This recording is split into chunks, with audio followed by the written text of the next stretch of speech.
જો તમે પણ તમારું પર્સનલ વોટ્સએપ તમારા ઓફિસના પીસીમાં કે લેપટોપમાં યુઝ કરતા હો તો હવે ધ્યાન રાખજો, કારણ કે કદાચ તમારી પર્સનલ ઇન્ફોર્મેશન લીક થઈ શકે છે અથવા તો જે સિક્રેટ પ્રોજેક્ટ હોય એ પણ રિવીલ થઈ શકે છે. તો શું ધ્યાન રાખવાનું છે એ જોઈએ આજના વિડીયોમાં. ગુજરાત સમાચારમાં હું છું હિલ. તો તમારા વોટ્સએપને જ્યારે તમે ઓફિસમાં યુઝ કરતા હો તો 3 પદ્ધતિથી તમે એને સિક્યોર રાખી શકો છો. સૌથી પહેલી મેથડ છે સેટિંગમાં જઈને પ્રાઇવસી પર ક્લિક કરો. અહીંયા સ્ક્રીન લોક અથવા તો એપ લોકનું ઓપ્શન તમને દેખાશે, આની પર ક્લિક કરો.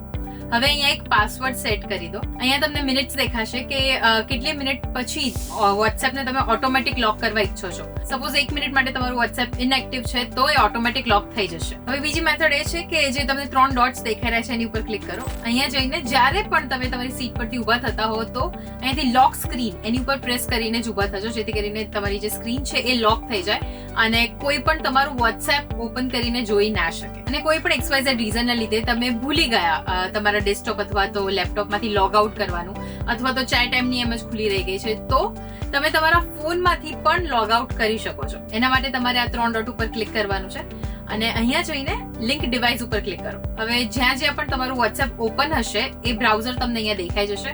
એ બ્રાઉઝર પર ક્લિક કરી લોગ આઉટ કરી લો. એટલે કદાચ 5-1 મિનિટ માટે પણ તમે જો તમારી જગ્યાએથી ઊભા થતા હો તો પણ તમારે તમારું વોટ્સએપ વેબ આ રીતના લોગ આઉટ કરીને અથવા તો લોક કરીને જ નીકળવું જોઈએ, જેથી કરીને તમે તમારી પ્રાઇવસી સાચવી રાખી શકો. સો આવા જ ઇન્ટરેસ્ટિંગ વિડીયોઝ માટે જોતા રહો ગુજરાતસમાચાર.com.